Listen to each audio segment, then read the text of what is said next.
The proton, the neutron, the electron, neutrinos, quarks, they are all subject to the laws of the quantum. Have you ever pondered the idea of never experiencing death? Among the numerous scenarios, this is undeniably one of the most popular, though its implications are far more complex than they initially seem. On one hand, eternal life would grant you limitless opportunities and experiences. On the other hand, if death is no longer a certainty, what meaning does life hold?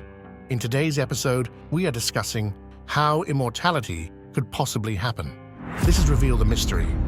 If you're curious to learn the mystery of the world, space and beyond, consider subscribing. First, let's talk about how long a human being can possibly live a healthy life. Aging is a natural phenomenon that affects all living organisms. In humans, it involves the accumulation of physical, psychological, and social changes, often seen as an inevitable decline in health. However, there's a different perspective emerging. Some scientists now argue that it's possible to slow down or even reverse the rate at which this decline occurs. An increasing number of scientists believe that the first person to reach the age of 200 may have already been born. While many consider the idea of anyone living to that age a fantasy, maintaining good health throughout is an even more ambitious notion. David Sinclair, a professor of genetics and co-director of the Paul F. Glenn Center for the Biology of Aging at Harvard Medical School, proposes that by decelerating the aging process in humans, we could also delay the natural deterioration associated with growing older. This, in turn, would allow individuals to maintain the health and abilities typically associated with youth well into their old age. However, this suggested idea would only extend your lifespan to a specific age. Is there a way for a person's consciousness to endure eternally? In recent years, a lot of people have become interested in quantum physics. This is a branch of science that explores very tiny elements like atoms and particles.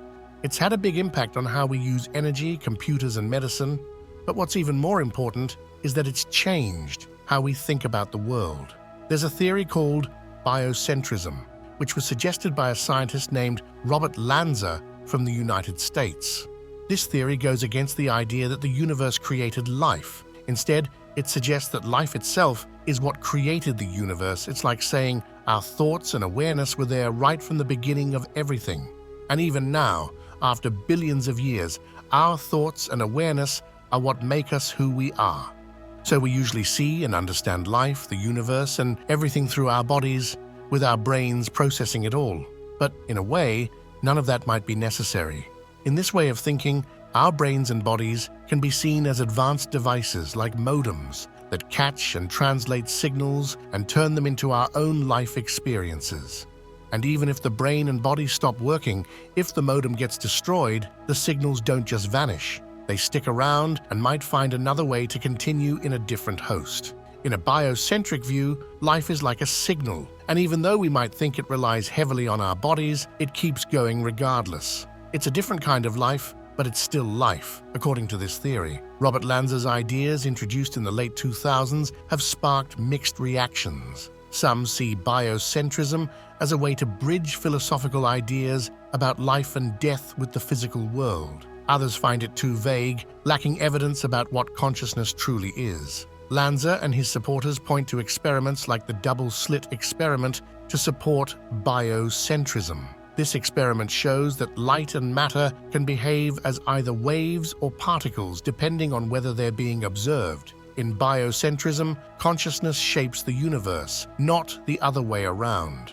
They also mention the fine-tuning problem, which suggests that the universe has just the right conditions for life, making it seem incredibly unlikely that we should exist in such a perfect universe. However, in a biocentric perspective, there is no fine-tuning problem because consciousness would naturally create a reality that works. According to some, this line of thinking leads to the idea of life after death, where death is an illusion because life and consciousness continue beyond our bodies and brains. This aspect of biocentrism is criticized for being vague, but it's not the first time people have tried to place consciousness or a soul beyond the physical realm.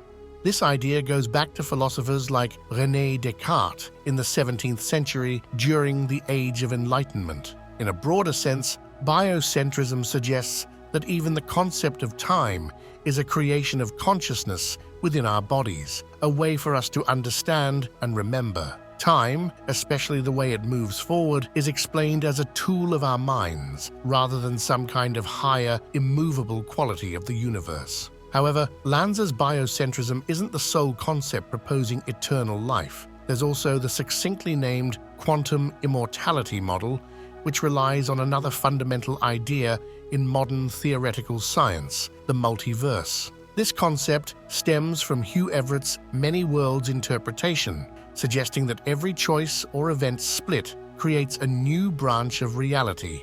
These branches never intersect, but run alongside each other, showcasing differences resulting from the original split. Science fiction writers have had fun with this idea, implying that monumental events might hinge on someone's whimsical choice, like buying an apple or a banana. But the scientific implications regarding life after death are equally fascinating.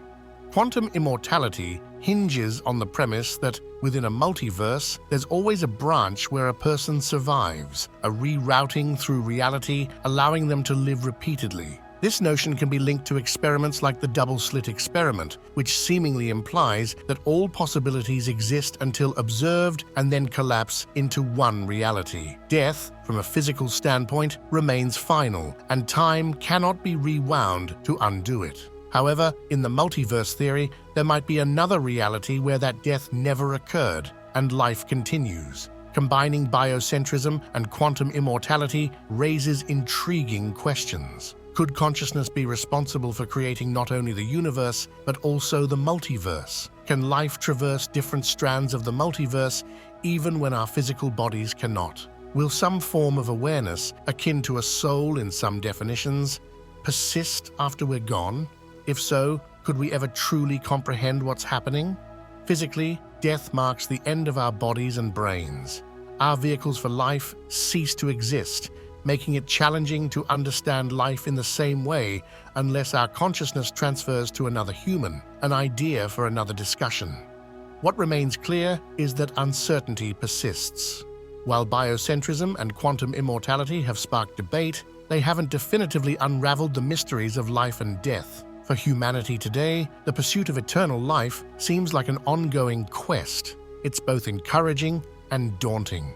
Regardless of whether we find a meaning or explanation for life, we all have lives to live, with emotions to experience, roles to fulfill, and experiences to share.